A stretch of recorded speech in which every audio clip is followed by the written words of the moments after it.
This book, Gary Roberts is probably the most knowledgeable person about Sand Creek, the history before and the history after. I had the pleasure of meeting him, and I got a copy of his unpublished dissertation. This is just a fragment of what he's done. His dissertation is 994 pages long, and it contains 220 pages of footnotes. For me, he filled in the pieces of the puzzle in great detail. When we study history, I learned that from a guy by the name of Dr. Ralph Feehill at the University of Nebraska, that when you want to look at a historical event, you want to look at it from four different perspectives, four differing perspectives, so you can begin, and then you put those all together and you'll get a good picture of what happened. And I've always tried to do that when I'm evaluating this stuff. This guy, he went to the top of the mountain and did a 360 perspective of everything that was going on. Not only do you have four perspectives, you have sometimes a dozen or more perspectives about what was happening. And he treats both sides equally harsh or favorable, depending upon the circumstances. I'm going to just shift a little bit from Sand Creek, and I'll take questions afterwards. One of the things that our elders and my peers talk about is we don't like to talk about Sand Creek because it's too painful. For us, history is not, we're not separated from history. What happened there are your great-grandfather, your great-grandmother, your great-aunt, you know, and it's personal.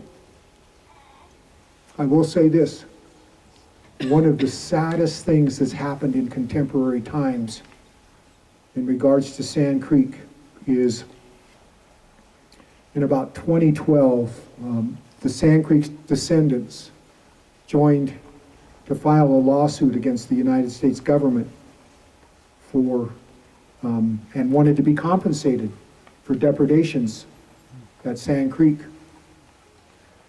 And when it got to the federal district court, it was thrown out. And the only reason was because the attorneys failed to get a granting of a waiver of sovereign immunity by the United States government. How ironic is that?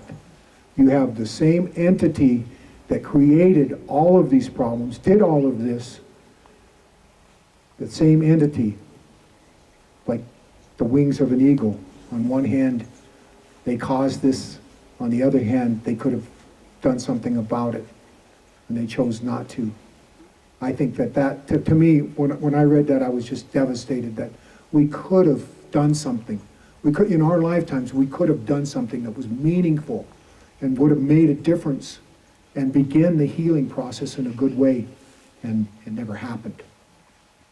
I'm not sure, you know, what we, all of us, we have to do something about that. Because the honor of our people, of Americans, are on the line. It's not just Indians' problems. It's all of us. I'm going to change up just a little bit to give you some more ideas about understanding history from another's point of view. I once coined a term many years ago called the cognitive alien perspective. And most of the stuff that is written was, until recently, was written from a cognitive alien perspective. And simply that means that you see things through your own filters. You see things through, you filter things. You cannot talk about the Sundance religion because you have to be able to put it in the context of what your religion is And that's really difficult. If you make assumptions that this religion is like this religion, it's not, it doesn't work. And just the terminology, Sundance. People weren't worshiping the sun. It had nothing to do with, other than the time of the year and the solstice, that was the biggest reason that this, and you danced out in the sun and made that, but, almost to the one, interpreters will say, they'll call it the Sundance, and it's wrong. That's that cognitive alien perspective, or when you use the terms like hostile and savages, that's a cognitive alien perspective. And so I think, one of the things I'm working to do is try to change that narrative. Well, there's a little story about this unfortunate, very unfortunate incident happened here, started in Nebraska at Fort Laramie. A Mormon cow was killed that had, it was lame and it strayed from the wagon train as it was going through.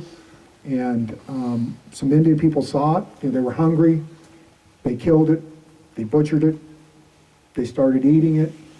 And somebody from the Mormon camp saw that, and they complained to the military. And so the military came and said, we know you killed this Mormon cow. We want the individual that killed that cow. And so the chief said, well, I don't have the authority to do that, but we'll give you 10 horses. And that was 10 times the value of that cow. And the military said, no, we want that individual and we want him right now. Now, purportedly, these guys were drunk, and when they didn't produce this individual, they opened fire on the camp.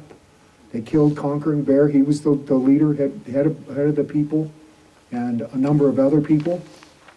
Well, they were quickly surrounded by 200 warriors, and they were entirely wiped out. Well, the retaliation was that Harney attacks a Lakota camp in Nebraska on Blue River, and there was another massacre there.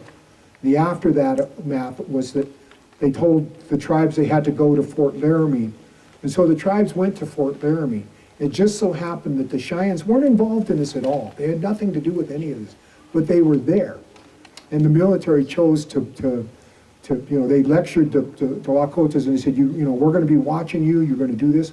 And then they went to the Cheyennes and they said, you too, you're just as much to blame for this as anybody else. And the Cheyennes are saying, what? What are you talking about? We haven't done anything wrong. Why are you attacking us? And the guy said, well, we're going to watch you, and if you don't maintain peace, if you do anything wrong, you won't get your annuities next year, and we're going to come after you. And there were two leaders there. And one of the leaders says, okay, we're doing what we're supposed to do. We're going to keep the peace. And the other leader was kind of, a young guy, and he was kind of, one of those, and he says something, he says, well, if you really want peace with us, next year when you bring our annuities, bring us 1,000 white women. It was a joke. He was joking, and they didn't understand Indian humor. Yeah. Could you imagine 1,000 white women out, in an Indian nation? The problem is that I don't think peace would be the answer. But because of that, the military determined that the Cheyennes were insolent. And they lodged a 1.5-year campaign that ended on the Solomon Creek. It's called the Battle of Solomon Fork. 1,600 military in the field for almost 6 months, costing almost $3 million. They took their revenge on the Cheyenne there. Mm-hmm.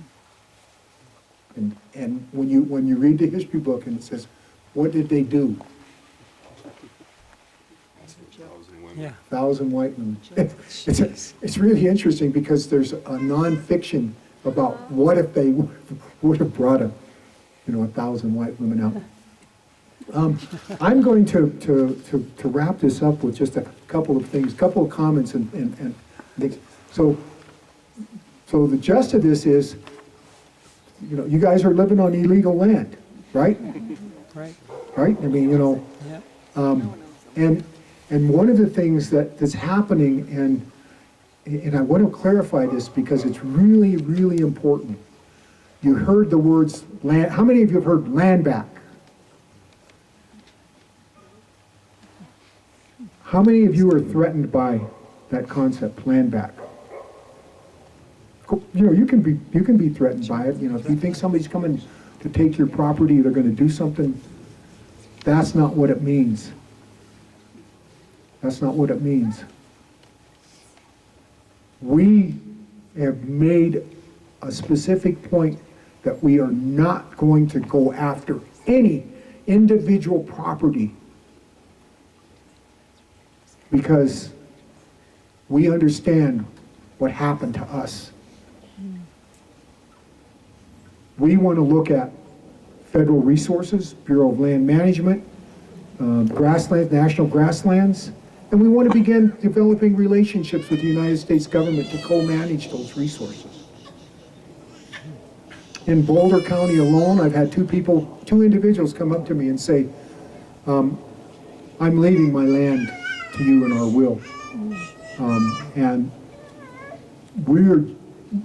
I've told them no, but we're working on finding a way that we can make that happen. And what it will mean is that we will be creating a conservation trust so that land can be taken in, and we're going to be collaborating with the tribes and the local Indian people who live here because they're an important part of that. In Colorado, you have 7,000 people living on reservations. You have 110,000 Indians living in the Front Range. And most of those people are descendants of people who were here before. We want to bring our people back. We want to have them have a voice in Colorado. They don't have a voice right now. We want to build an embassy for them so that they'll have a permanent relationship with the state of Colorado so that when these issues come up, they will have a voice because this is their homeland. The other thing that we're worried about, and I want you guys to be aware of this, is that there are over 200 unprotected sacred sites that will be a priority for us in our land back efforts. We want to secure those. I'll give you an example. Summit Springs out by Julesburg. Tall Bull was killed there. It's an unprotected site. There's grave robbers going out there in the middle of the night, disturbing graves. Those are the kinds of things that we want to see. This area along the Front Range has probably got some of the most sacred sites there are, and most of them are unprotected. And a lot of them are not disclosed, and especially those on private property. They're not being disclosed by the U.S. Forest Service.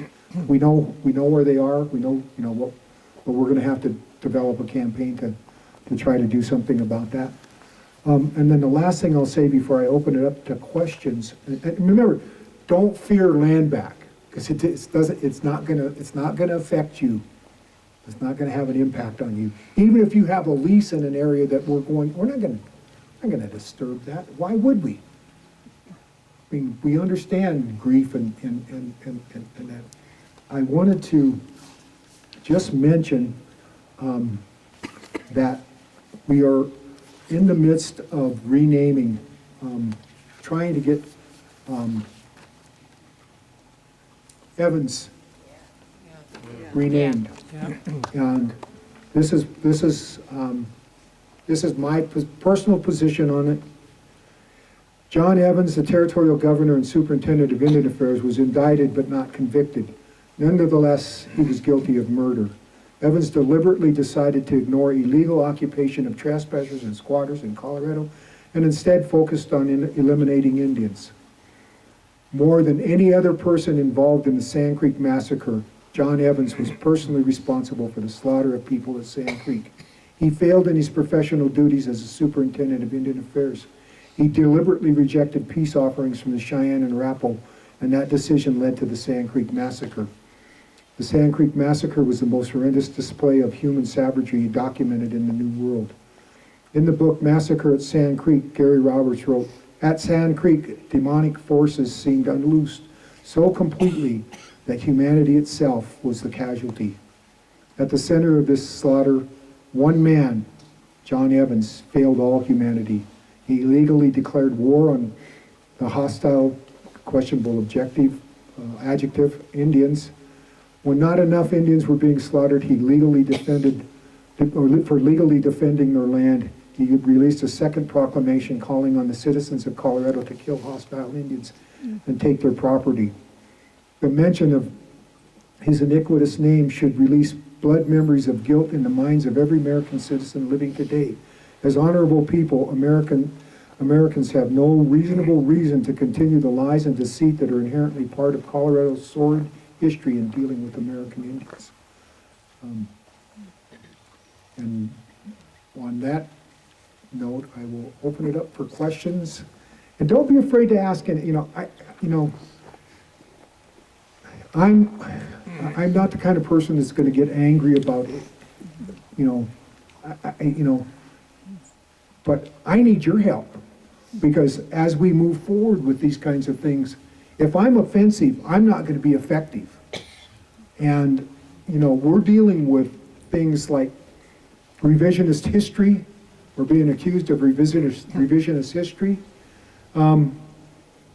We're facing challenges with from various entities that's saying, this critical race theory. In reality, we've been living with the critical race theory in Colorado for 150 years. Because the stories, how many of you know this story? How many of you have heard this story before? Sand Creek? All of it. I lived here for 53 years, and I'm just learning.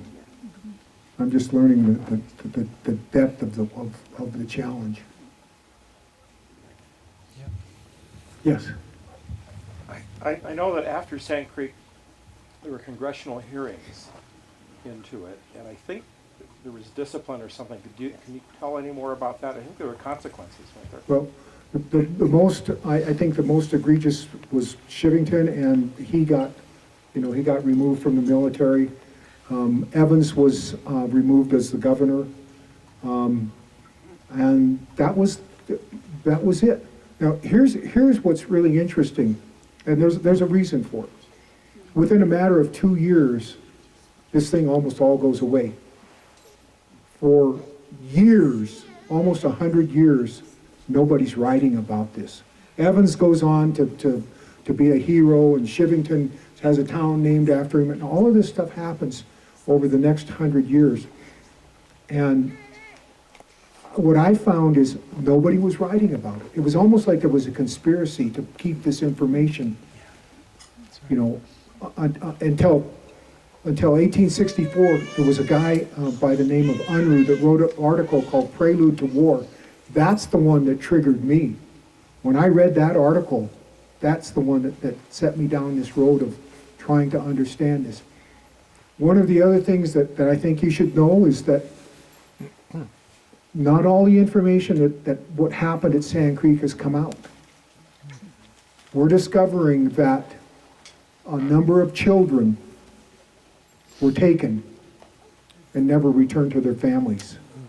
We're reading testimony in the treaties for the beginning work of the treaties of 67 and 68, and there are at least 2 informants in there that says, I'm not going to sign another treaty until my children are returned. 2 of them say that. So we know that children were taken, and we suspect up to 30, but we're still working on trying to find the details of that before we make it public. But we know 5 for sure. We know five kids were taken, and they never were returned to their families. Yes? Is there a suggestion down the road that we could start using? The tribes want to call it Blue Cloud Mountain. That's nice. Blue Cloud Mountain. Yeah. This is coming up real soon. I think there'll be a hearing the 22nd in Clear Creek, and that's where it has to come from. And you'll have the opportunity to offer testimony about the name change. So it's coming real soon. It's an important step towards, changing what's happening. And, any other questions? Yes. Yeah, I've done a lot of work in South Asia, and one of the movements there has been, and India is very sensitive on this, is forming a partition museum. It's 50 years since partition. There was 1 million people killed there in tremendously brutal ways, but it's seen by a lot of people as a way of having that history be much more alive and a continuous research on it. Is there any movement towards doing something similar here in Colorado on that would really consolidate? It's the kind of thing where kids could go through school, go through regularly, and just, again, it's not in that accusatory way, but that let's understand the ground where we are. Let's understand this history. Okay, just for a quick frame of reference, remember those 2 proclamations that I talked about? Mm-hmm. They were still law until a year ago. Oh, wow. Our group got them rescinded, and the work we started afterwards was, we asked the governor to consider doing a Truth and Reconciliation Commission, and he wasn't enthused about it, so we're doing it ourselves. We've started, and we're not calling it reconciliation because the attorneys who were advising us said, you can't have reconciliation if you don't have conciliation to begin with. So we call it the Truth, Restoration, and Education Commission. Education is going to be a very important part about this for everybody. We want our children to know, but we want your grandchildren and grandchildren to know. We have to be sensitive to how we do that. We know that.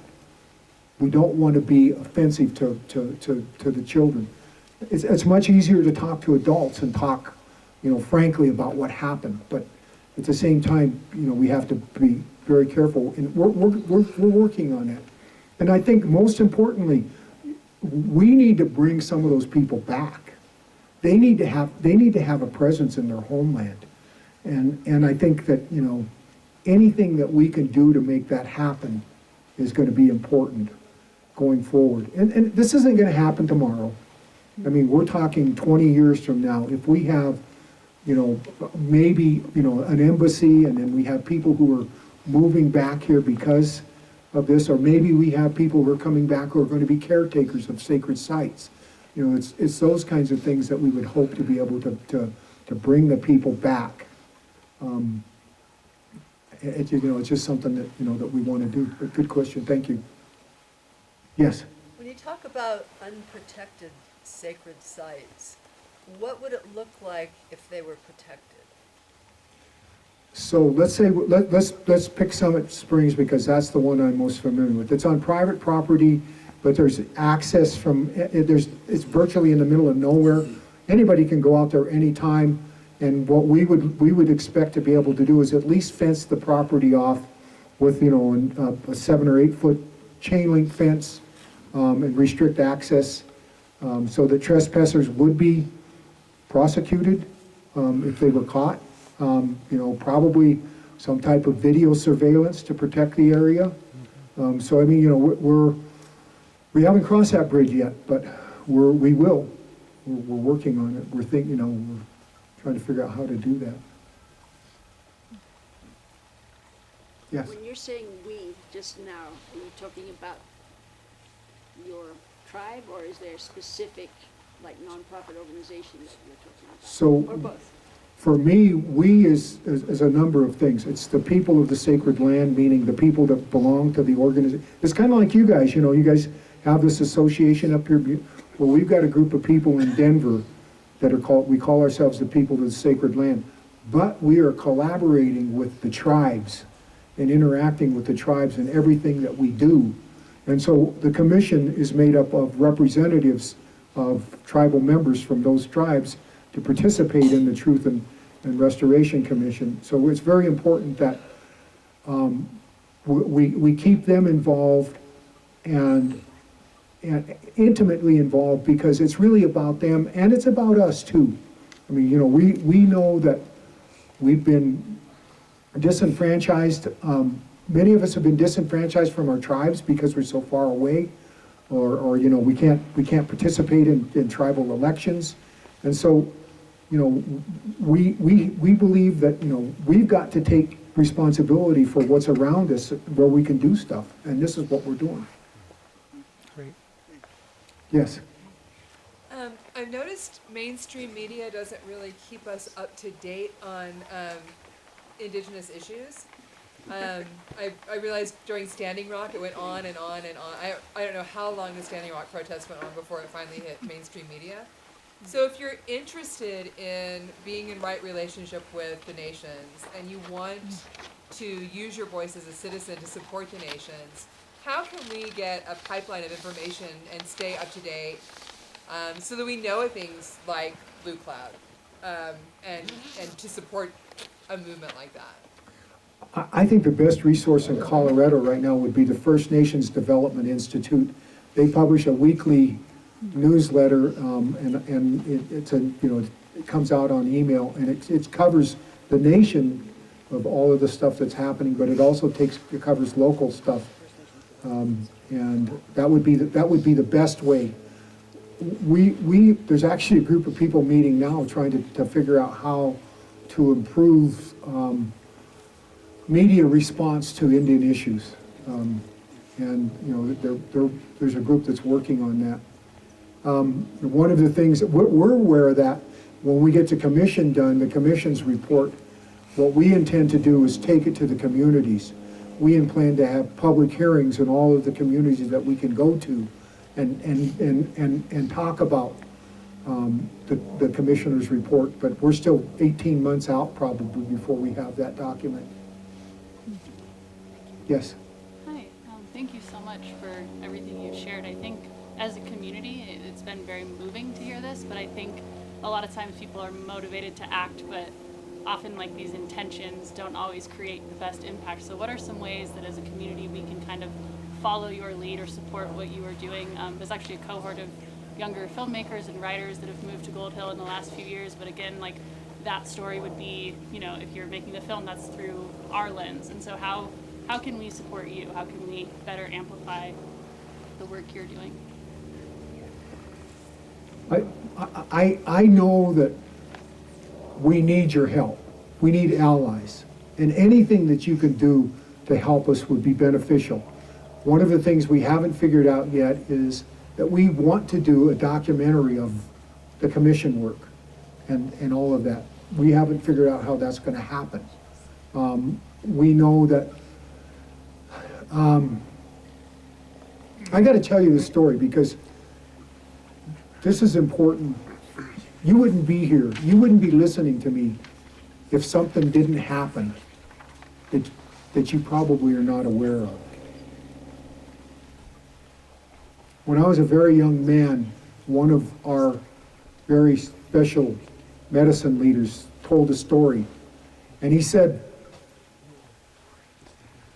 that in 7 generations after people have come from Europe and they've been on this land, that they're going to begin to understand the land and Indian people, because their genetic makeup is going to change by eating food grown from the soil, by drinking water.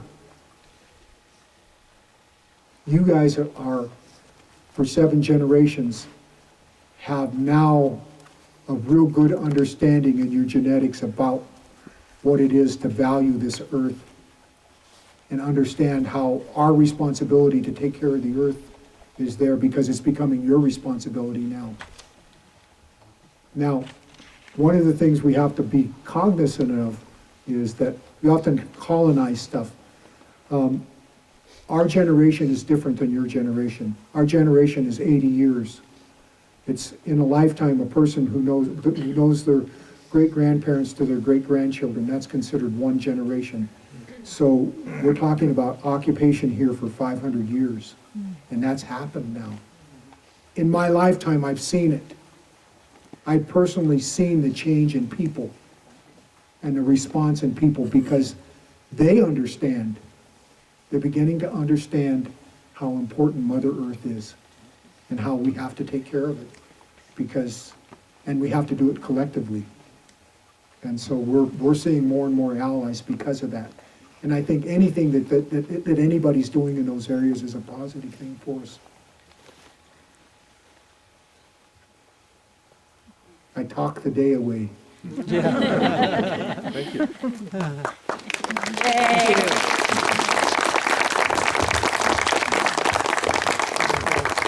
Well, thank you. Thank you. Thank you very much. Thanks, everybody.